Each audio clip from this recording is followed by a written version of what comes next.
Welcome to Gambling with an Edge.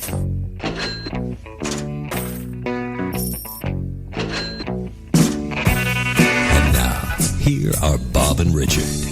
Good afternoon. Welcome to Gambling with an Edge. I'm Bob Nersesian. And I'm Richard Munchkin. Our guest today is gaming attorney Bob Nersesian.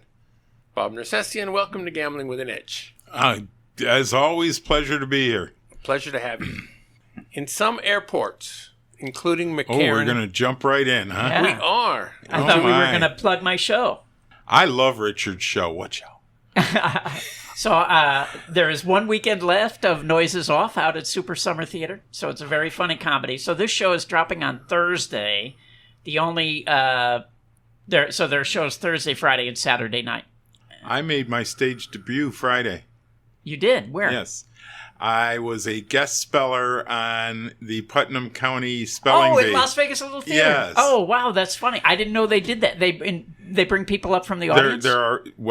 They sort of have it set up ahead of time. But did a little bit of ad-lib, got my own laugh. All right. Posted on Facebook that Tommy Toon better watch out. Oh, that's funny. Yeah. That's great. I have seen the Noises Off by... that Richard's in. He plays a lovable drunk burglar. It's a lot of fun. I enjoyed it immensely. Bonnie slept through it.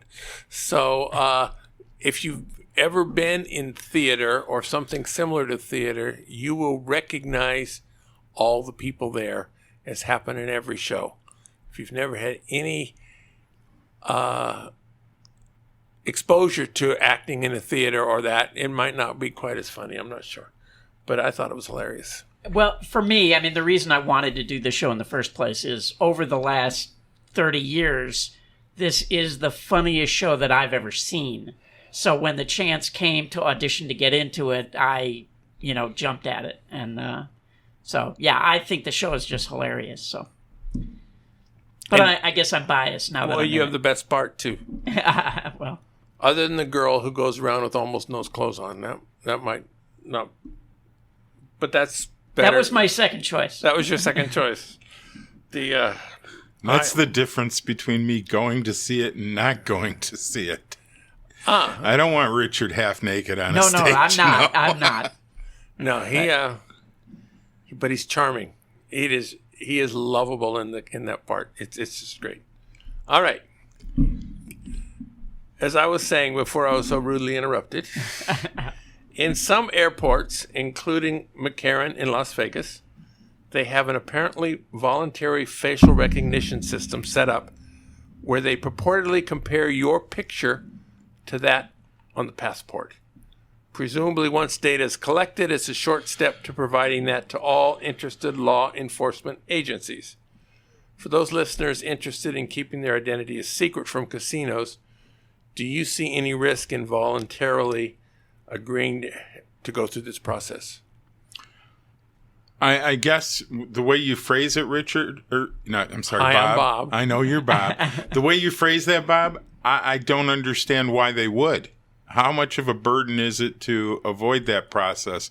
But at the same time, I think you're probably pretty safe that, God, I hate to give the federal government any kind of credence, especially after Snowden and NSA, but I don't see them allowing this database out.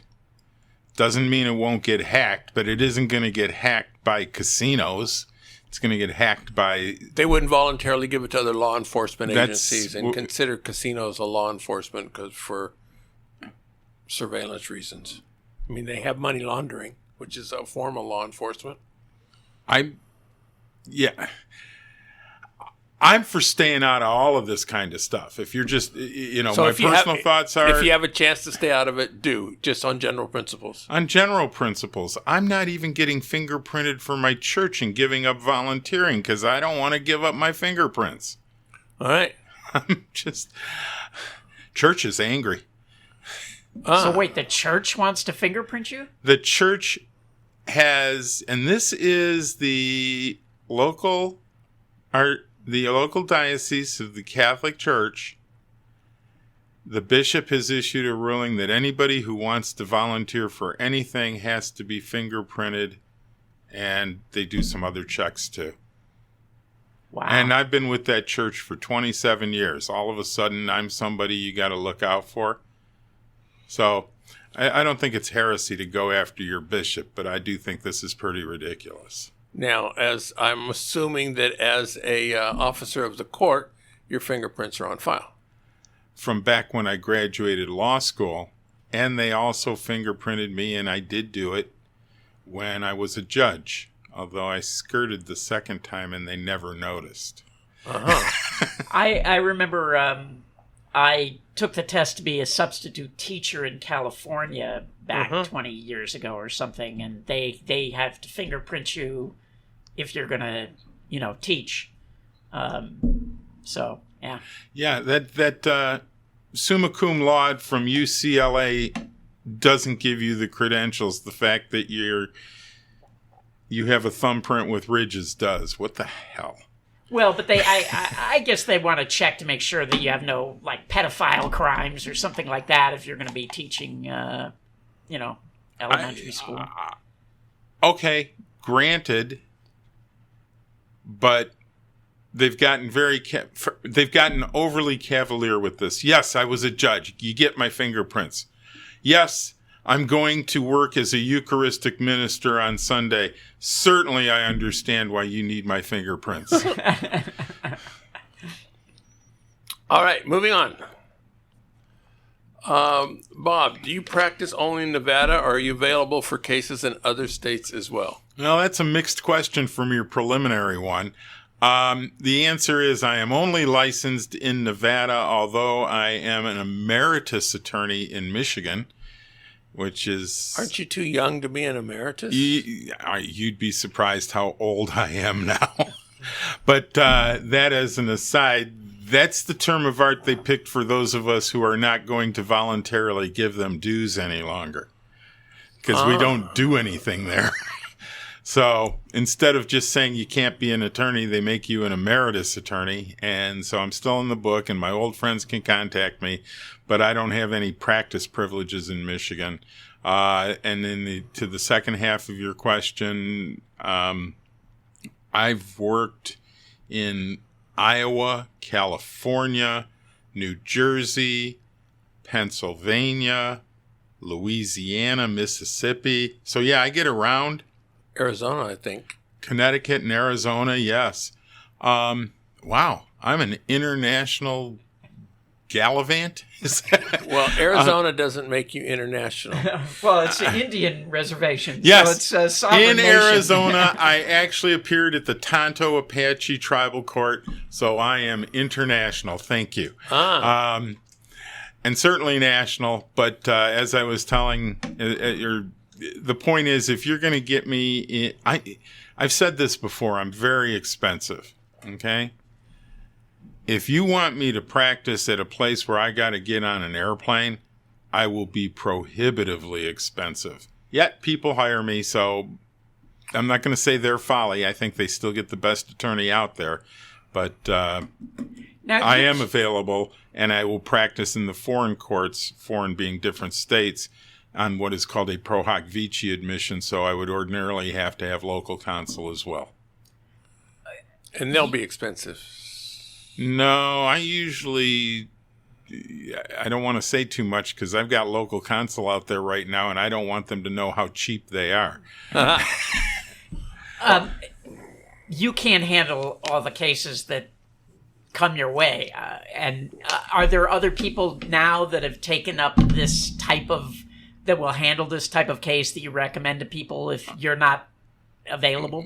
Some of the local counsel I dealt with are now foraying into this, and they are enjoying it very much. This whole false imprisonment, casinos, there's a lot sexy about it. There's a lot interesting about it, and other attorneys are starting to discover it. Are there any in Las Vegas that take your overflow? Oh, yeah. Boy, if I give out their names here, they're already thanking me, but nobody's sending me checks. Let's see. Mark Seguiz has taken some cases, and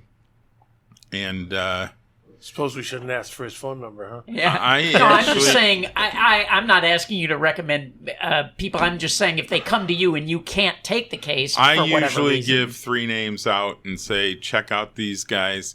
And then I always point out, if I'm turning away a case, I say, different lawyers. I will invariably say this because as soon as I talk to somebody, there is a potential, no matter how much they misunderstand, there is a potential for them to misunderstand the pre-attorney relationship and say, well, I listened to you and you told me this and therefore I relied on it. And next thing you know, I get a malpractice suit against me and I don't even remember who the person was because it was a 4-minute phone call. So I will invariably end every phone call where I did not actually enter into a written retainer agreement with a statement that there are other attorneys out there. Different attorneys have different opinions. You don't count necessarily on mine. Shop around, search around, get a second opinion. I hope that covers my ass. But I don't know what else you can do other than that as you deal with the public in general. Okay. Different subject. Say a tribal court decides that what somebody does in the casino or on their land was a misdemeanor or felony. Could be several different things. Can they put you in Indian jail? There are very few things they can put you in Indian jail for. You're only in Indian jail until non-Indian jailers show up to take you to real jail. Okay. And on the misdemeanors and things like that, their power of arrest and prosecution is limited to, and I want to make sure I get this right, because this blew my mind. If I'm right, and don't count on this, it is certainly limited to Indians, but it may not be limited to members of the tribe where the police are acting. For example, if you're a member of the Coushatta tribe and you're in Michigan on a Chippewa casino, now while each of those are different sovereign nations, I think I saw a case that says that the Chippewa tribal police are allowed to arrest and prosecute a Mississippi, these are the examples, not the actual one, but would have jurisdiction over somebody who's a member of the Coushatta tribe. Wow.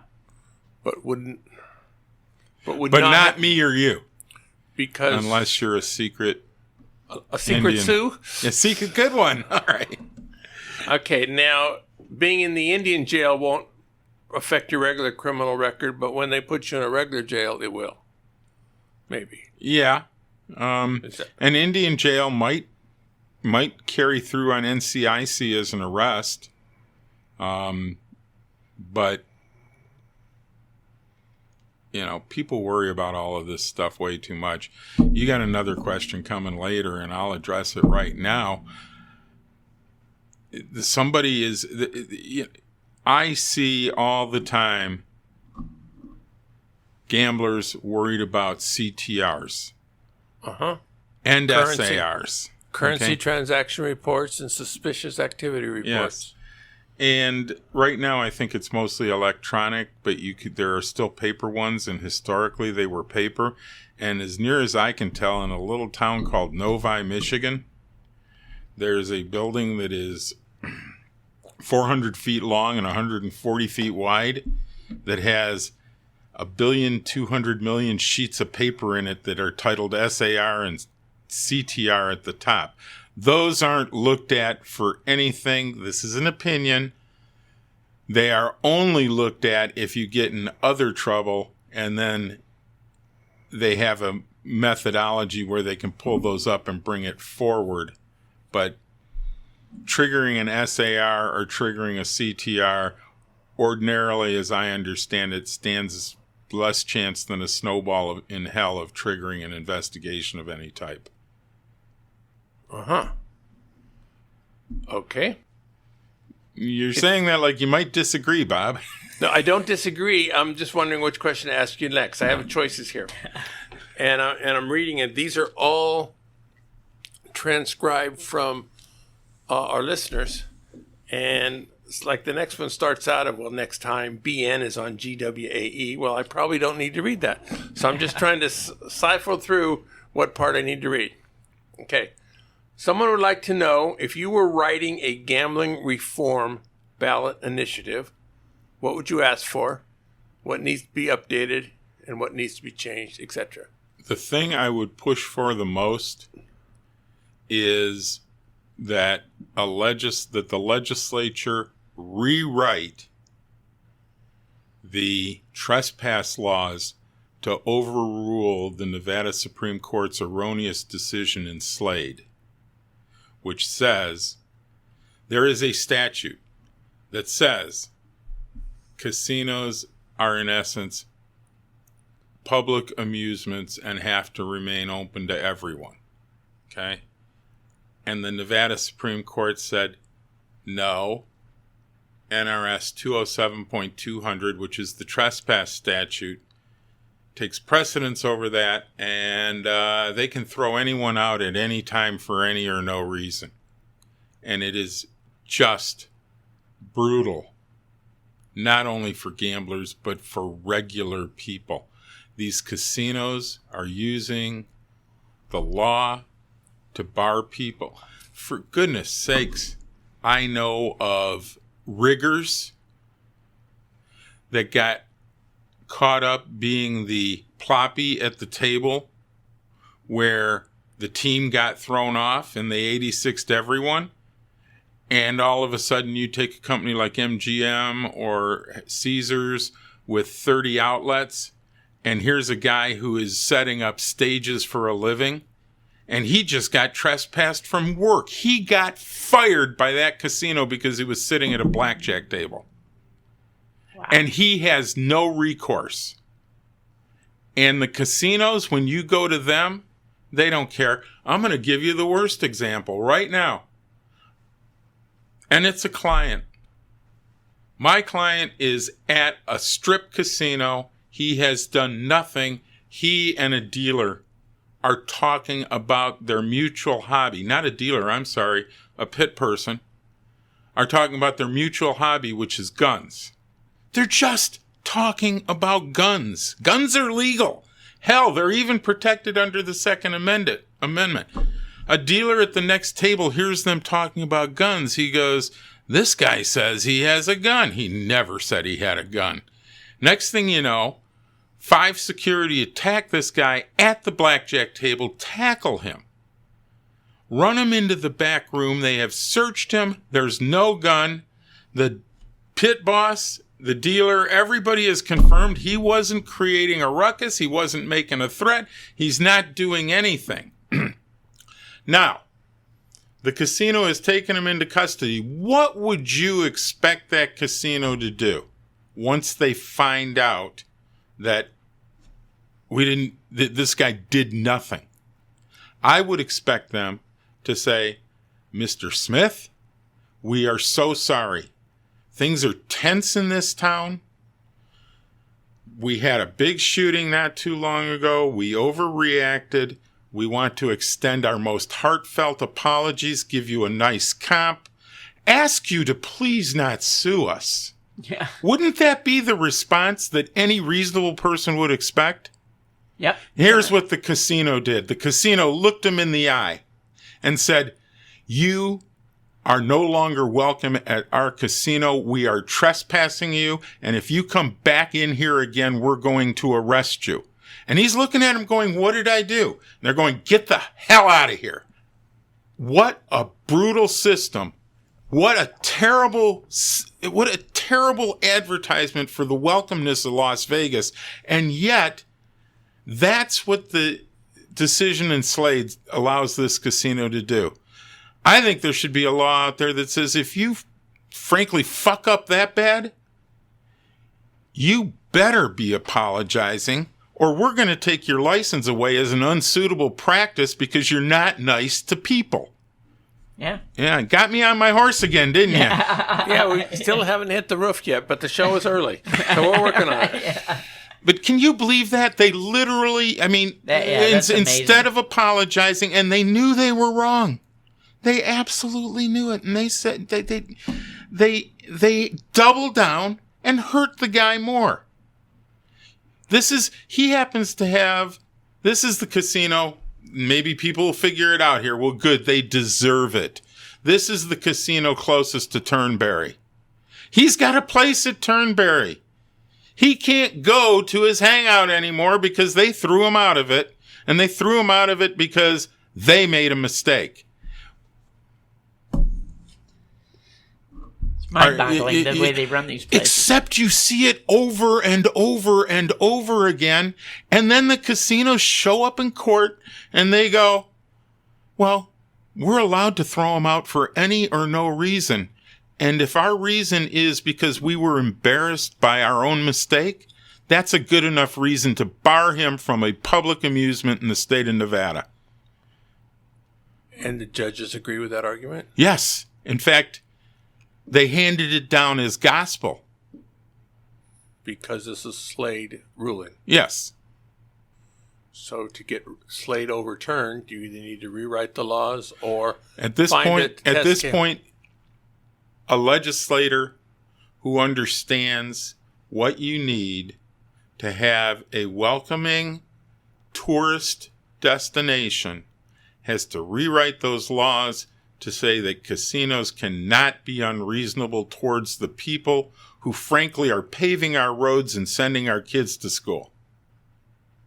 But apparently some people have just too much power and too much arrogance and have been entrenched for too long of a period of time to be normal and civil, and in the meantime act as though they are the arrogant overseers of everybody in this valley.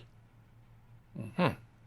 Okay, let's move on to a non-Slade discussion. I got that look from you like, God, Bob, why do you always over-exaggerate? No, that's not what the look meant. I have nothing to say to that. I don't, I wish that didn't exist, and I don't know what to say about it.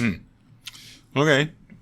Yeah, but I don't find it surprising at all. I mean, it just seems like nothing they can do can surprise me anymore because it just it just gets so more comical, you know. It's just kind of mind-boggling. Okay. A player was playing an East Coast casino on a progressive slot machine that was a must-hit by 5,000. It was currently at $4,950. The machine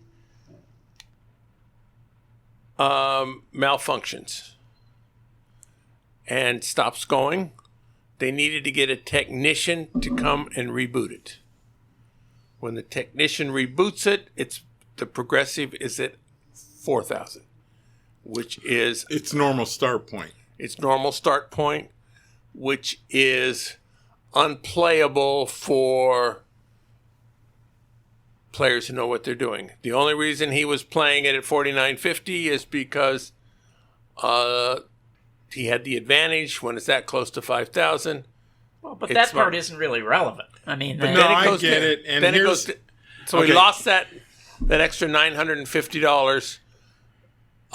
Does he have any recourse? Well, probably the first thing he should have done was, you know what? He probably doesn't have recourse, but the casino is at risk. If that casino was in Nevada, they would be at risk of losing their license. And they would be at risk of losing their license because that $950 doesn't belong to the casino. It belongs to the players. It is property, and it is property not owned by the casino by statute. I don't know what this state is. I don't know what their laws are. But in Nevada, if a casino takes the progressive growth and doesn't pay it to players but puts it in their own pocket, I believe that, depending on the level of it, is even prosecutable against the casino as grand theft. And the agents of the casino that put that together where that could happen can go to prison. Okay? So recourse for him, no, that doesn't work, but certainly get it reported to the authorities and get that casino to put that money back there somewhere. If you're sitting in that situation when that happens, is it a good idea to take out your cell phone and record it? But certainly. It's also a good idea to sit there and call the gaming commission and say, I'm playing this machine. I want to sit here, get them out there to investigate. There's over $500 at issue. I'm going to play it till it hits, and I need them to put this machine back at $49.50. In Nevada, that would happen. I don't know this state again. Yeah. And if it's an Indian casino, you got no hope. Actually, their gaming regulations, many of the tribes write their laws right off in Nevada's. So you might have hope. Yeah, I would have to beg to differ, though. The idea that a casino would lose their license, I mean, they would just say, oh, we're going to add that money to some other progressive. We're putting it back. We didn't take it. Yada, yada, yada. I mean, they're never going to take the license of one of these places. No, they're not going to take the license, but you'd be surprised at how scared of losing their license casinos are. I had a major that I caught cheating. Caught them cheating. Okay? They paid my client a lot of money. An unbelievable amount of freaking money. And that client paid you a lot of money. Yeah, I wish it were more unbelievable. And I'm not saying that happens often, and they didn't think they were cheating when they did. I'm serious. They did not realize they were cheating. The casino didn't. Yeah, no, I know what you mean. Yeah. But they were. Okay. Another player lives in Arizona and set up a sports betting account online in Nevada. This is the one I can't answer. So I should probably not even go through the whole question? No, the one thing I would just stick to, there's so much messenger betting and other issues there that are, if you've got one of the online accounts that require you to bet from within Nevada and it is your account, it should be you and you should be playing it and you should be the one placing the bets, and don't try to play games. And so, or have your friend set up his own account if he's the one who's coming here, and let him bet through the account because it's his account in his name. That was the question. If he gives the phone to the friend and the friend comes and he... Yeah, it was all...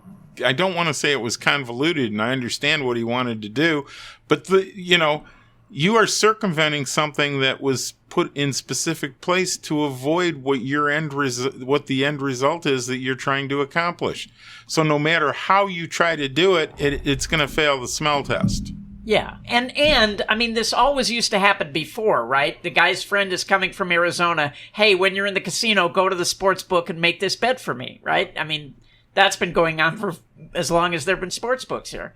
Now that it's on a phone, I don't know why that would make any difference, I had a relative who went to prison for that.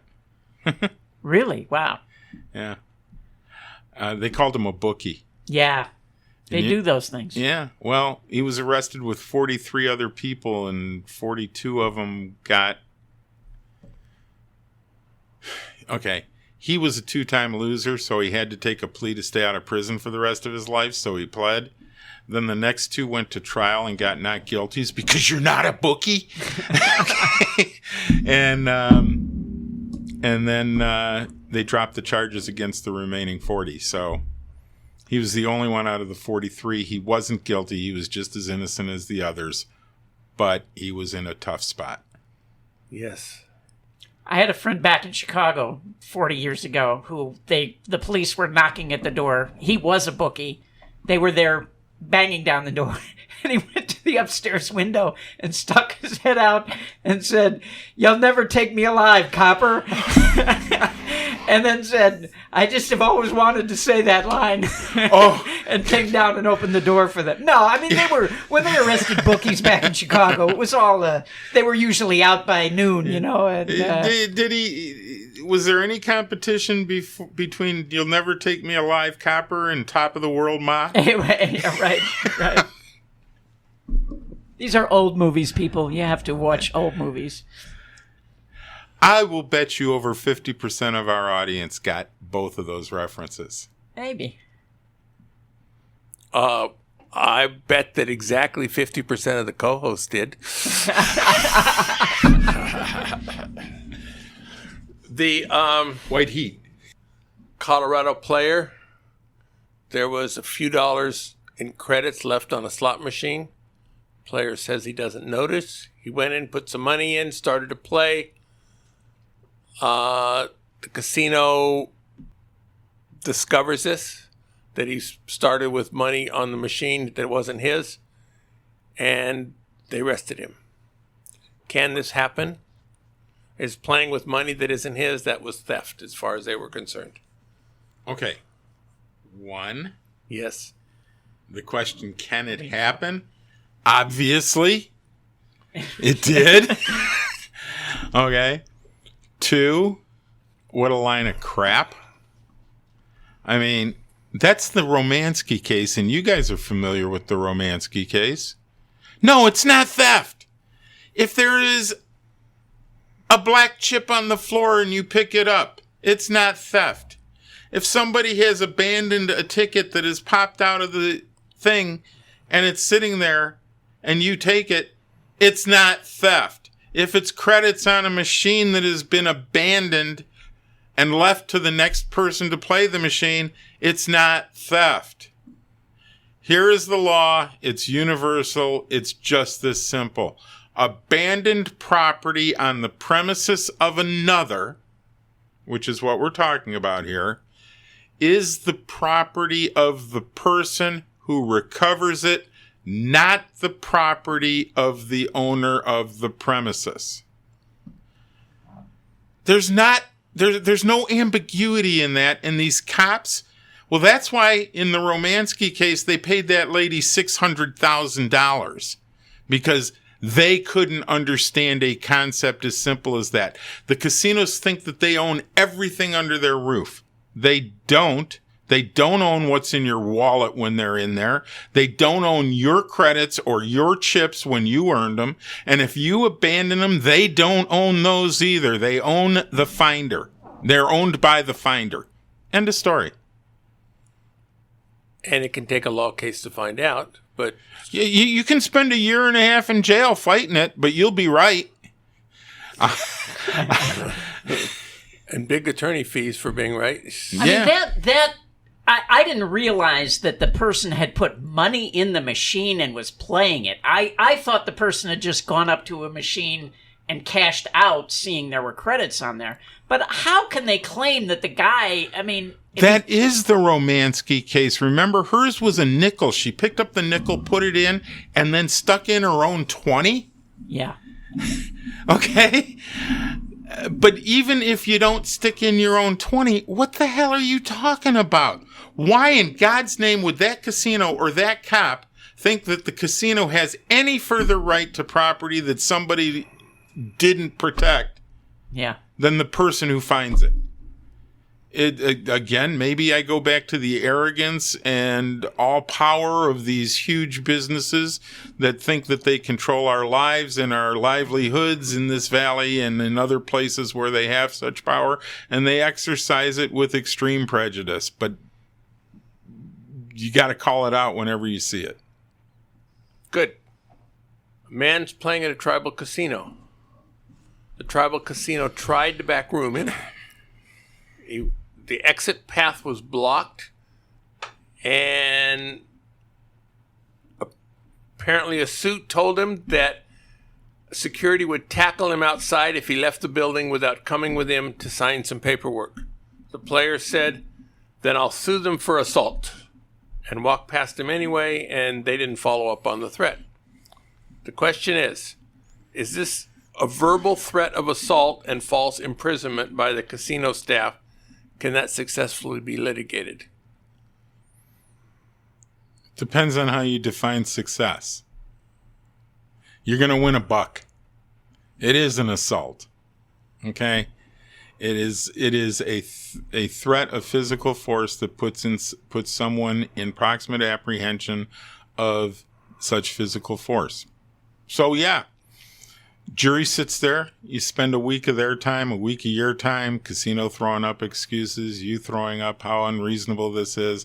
And when it's all said and done, the jury comes back and says you walked out and nobody touched you. Well, so yes, they're guilty of assault, but you weren't damaged. And then when the judge hears you weren't damaged, the judge enters an award for $1, which is called nominal damages. Arguably, in some places on nominal damages for intentional torts, you can then bootstrap in a claim for punitive damages, and that would be where the money is. If this walked through my door, would I take it? Not likely, especially since it's an Indian casino. Okay. For the last several years, we've been talking about the Phil Ivey cases in Atlantic City and London. The last time you were on, you said there were preliminary hearings, but everything, all the Preliminary findings. But all of the rulings so far had been against Ivey and Kelly's son. Has anything changed, made those preliminary findings permanent? Is that totally over, or is it still going on? I think there's one thing. I think England's over. I'm not positive. I'm not completely up on this, but I think there's still a thread hanging on in Borgata. With Borgata. I'm trying to read that. Is that Connecticut or New Jersey? That's New Jersey. New Jersey. Okay. I really don't understand that stuff, because you have another question in there about asking the dealer where to put the cut card. You know, can you cut it a little thinner? And then he does, or whatever. Ivey's case makes that just as fraudulent or criminal. Apparently you can't talk to these people and reach your own deal. What the hell is that? I mean, I've done that before as a player. I know. You know, or how many guys walk in with $100,000 and say, I'm going to put this behind your desk there, and I want, I don't know. I obviously, you know, from the blackjack ball, I know dick about blackjack, but I want to play some high numbers, but I want these rules. I want this surrender rule. And the casino says sure. And then they come back later and they tell you, you know what? We want all of that money back because you tricked us. Yeah. Well, and actually, you know, under the same logic of this Phil Ivey ruling in Atlantic City, I don't see why they couldn't go after Don Johnson. Right? All Don Johnson did was exactly what you're saying. He showed up with a lot of money and said, I want you to deal me double deck, I want really good rules, and I want a loss rebate. And they said, okay. I understand. And, you know, I'm not going to dump on Don or anything, but you can go on, you can see on YouTube how that worked for him. Yeah. And how the casino likely didn't understand how it was working for him. Well, tough shit. Right. I mean, yeah, that's their job, right? Yeah. But so Richard, you and I'm guessing Bob too, are at a complete loss here. And the other one that I've mentioned here on the show before, I am at a complete loss as to how England or New Jersey can look at a gambling game other than as a competition. And both of them, from what I understand, use a term, what the courts call a term of art, which are ill practices. I think that term only exists because you need something that shows that you're not being criminal, but we don't like what you're doing. Ill practices. What the?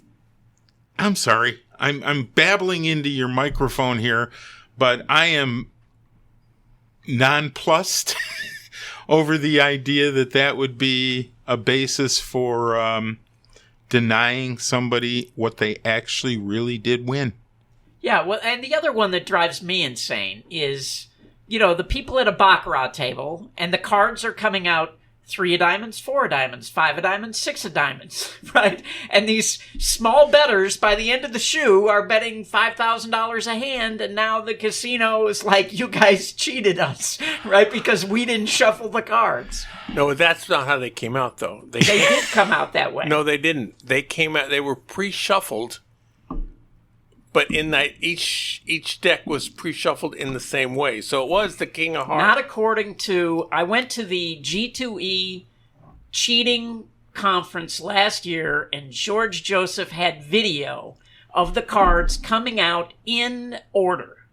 Oh, my God. So, like, for the player and the banker, 3 of diamonds, 4 of diamonds, 5 of diamonds, 6 Are of you diamonds. guys sure that you're talking about the same incident, though? We're talking about the cards that were supposed to be pre-shuffled in Atlantic City, and these were not professional players. No, These I were understand. just- yeah. I know that instance. I understood the facts were as Bob was saying them.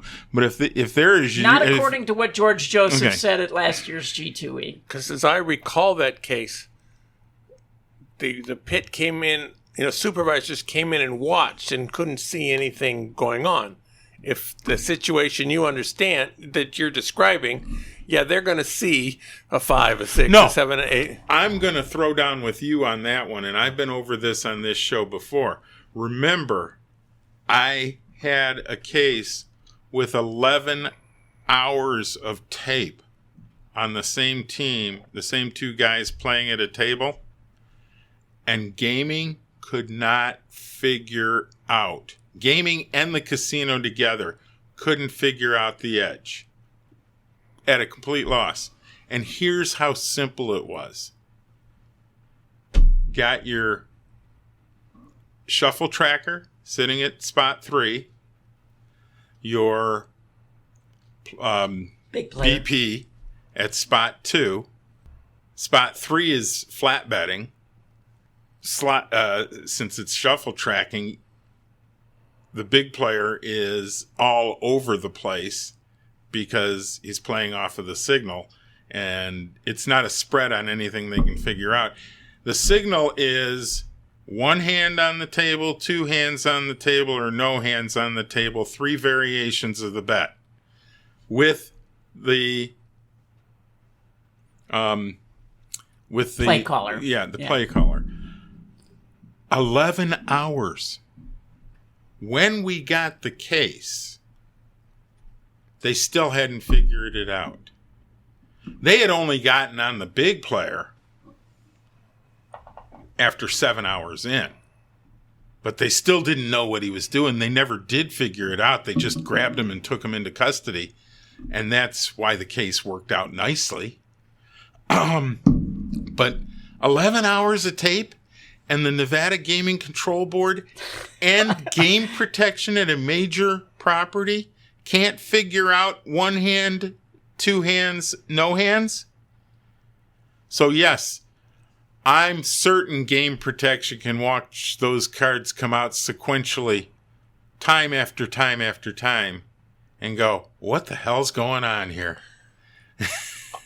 Because remember, they don't deal them face up one at a time, right? If they were turning them over one at a time, it would be a lot more obvious. So they turn a hand over, and this hand's the 5-7 of clubs, and that hand's the 6-8 of clubs, and, they take a hit. Well, since I can't get Mr. Nersesian to agree with me, we're going to do some commercials now. The South Point has more than 10,000 games, returning more than 99%. This is more than anyone else has. In September, the promotion of the month is the ability to earn up to 3 bottles of South Point commemorative City Lights Shine Moonshine. It's the only legal distillery in Las Vegas. You may earn up to 3 bottles per week at 800 points per bottle. You keep the points. There are 6 flavors to choose among. Week 4 of the free video poker classes, September 24th, is 9-6 Jacks or Better Multi-Strike. It's a 99.79% game. All classes are free, and everybody's welcome. They're held in the Silverado Lounge. We'll be talking more about this game momentarily. At videopoker.com, it's the best place to place lots of games. If you sign up for the gold membership, $8.95 a month or $79.95 a year, this allows you to get correction on most of the games. The game of the week, surprise, surprise, is Multi-Strike. Multi-Strike is a game where you pay for 4 lines up front. That is 20 coins. You play the first line. If you do not score anything, the game is over and you've lost the 20 coins. If you at least get your money back, you get to play the second line at double the amounts for no additional coin in. Win there and you play 4x lines at 4 times the payout. Win there and you play the top line for 8x the payout. Periodically, you receive a free ride before the draw, which moves you up to the next higher level, whether you score anything or not on the current level. A separate strategy is required for each line. The Video Poker for Winners software includes this game and the strategies required.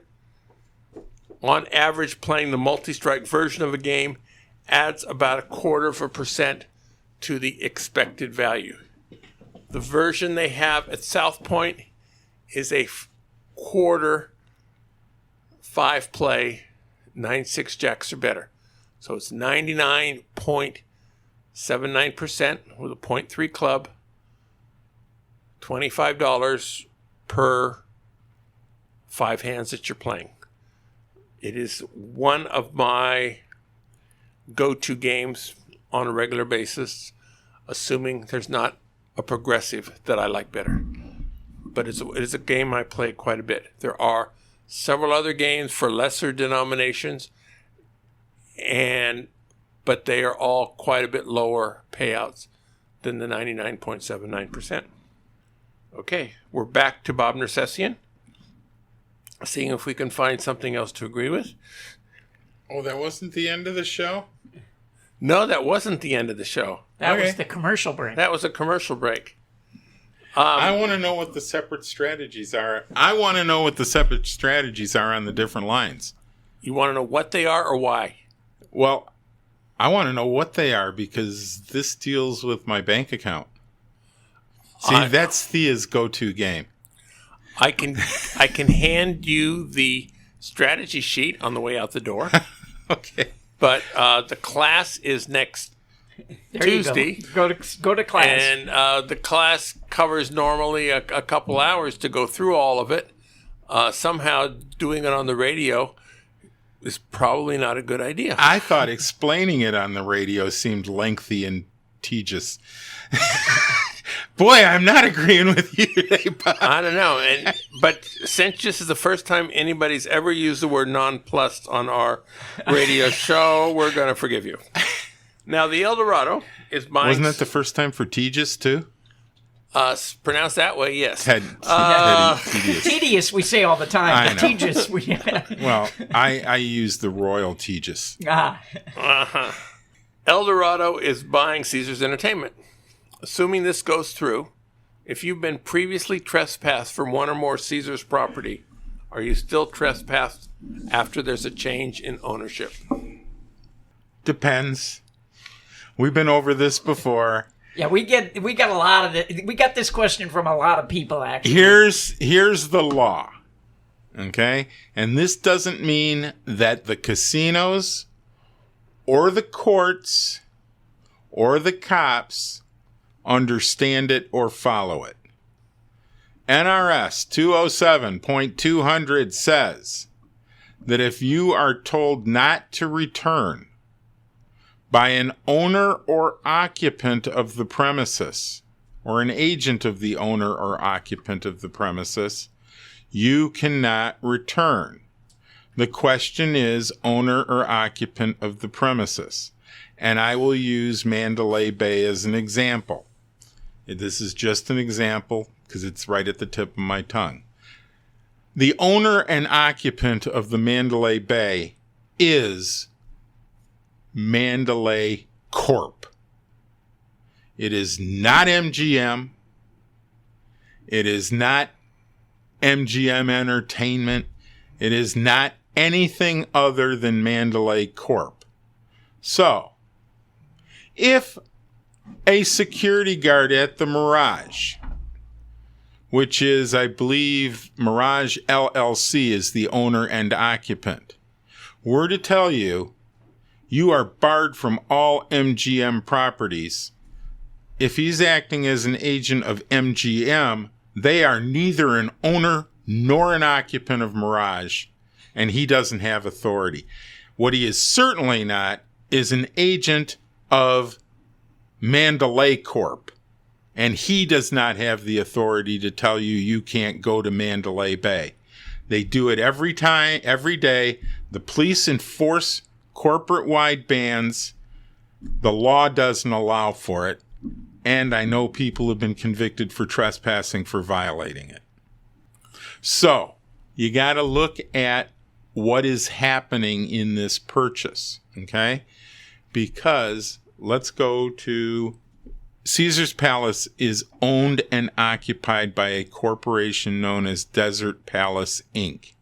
If you were barred from Caesar's Palace by a security guard employed by Caesar's Palace, which means he was employed by Desert Palace, Inc., and after this merger, whatever this new holding company is, be it Eldorado Greek LLC or something like that, or Eldorado Entertainment, and Caesar's Palace is still Desert Palace, Inc., it's just the holding company has taken that over, you are still trespassed from Caesar's Palace.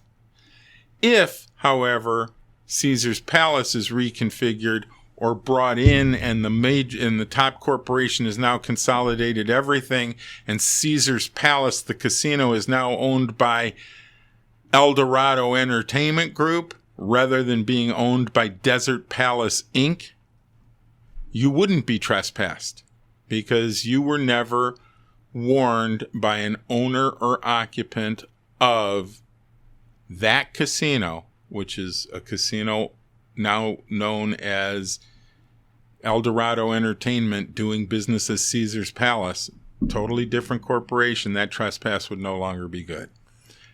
Now, take that down to the real world. Can't help you.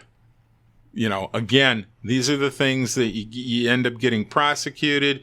You hire me or somebody else for a couple of $1,000s rather than paying the $200 to get it submitted and you taking a trespass misdemeanor that goes away after 6 months. You will be found not guilty for $2,000 versus the $200. So what do you want to do? If somebody wants to be found not guilty and is willing to pay you $2,000, do you take these cases? Yeah, I'm 12-0. That's a pretty good average, isn't it, Richard? Yeah. And $24,000 richer. Okay.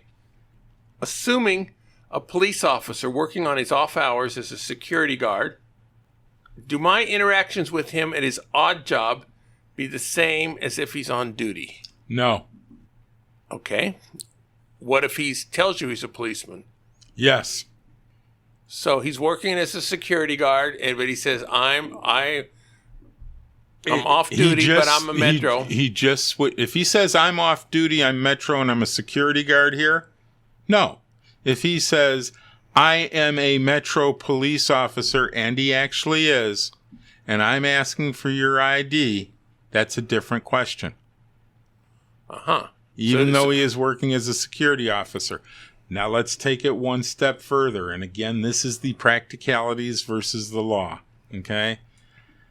If you don't show him your ID and all he wants it for is because the casino asked him to get it for them or something along those lines, the answer is still no, you're not obligated to give it to him because you would not be obligated to give it to a police officer in that circumstance either. The police can only demand and they can never demand your identification. They can't demand a paper. All they can demand is that you identify yourself. Now, for most of us, that's easy. For Richard Munchkin, perhaps not. Times they are changing. And is it illegal to lie to a police officer? With you, what's a lie? I love that, but I mean for you. I mean, is it against the law to lie to a police officer? Is it against the law? Where are you going? Who is in? I'm headed to my mother's house when I'm really not. Is that against the law? If you're not. Okay. If it is none of your freaking business, That's even stronger. Yeah. That's fine. Right. Okay. But let me finish on the police officer in the status of a police officer has this authority and no more. If he reasonably suspects under articulable facts that you have committed, are in the process of committing, or are about to commit a criminal act, he can demand that you identify yourself, and you have to do so, and a failure to do so is obstruction of justice. Okay? There's a lot in there, though. And the biggie is those articulable facts.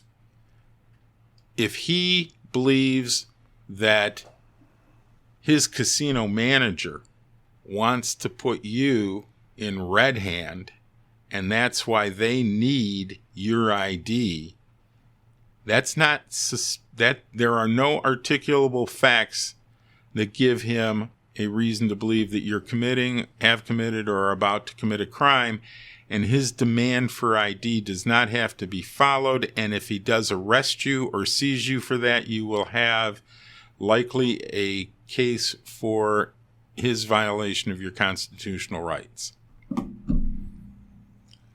Is that something you're going to get $1 for? What do you mean?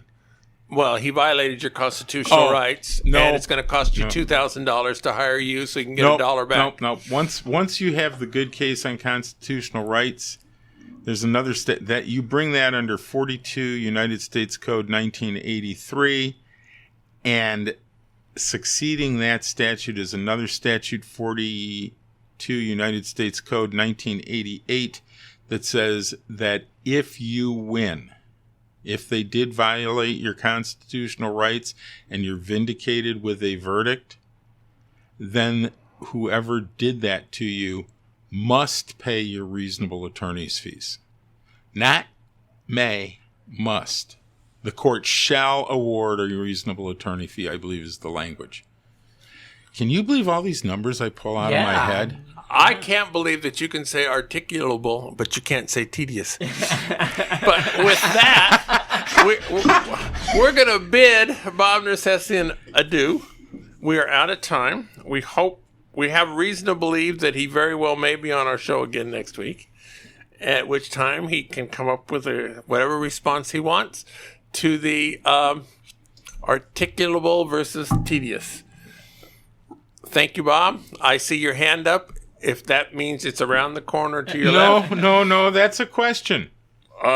We got about 30 seconds. That I got from a judge. Is it, and first of all, I used the word chimerical. He said, what? And then somebody else said, isn't that chimerical? And we had this whole argument. I'm wondering what your opinion is. We'll answer that on the next episode. You're wondering what the judge's opinion is? Thank you very much, Bob. Thank you, Richard. Go out and hit a royal flush, everybody. Good day.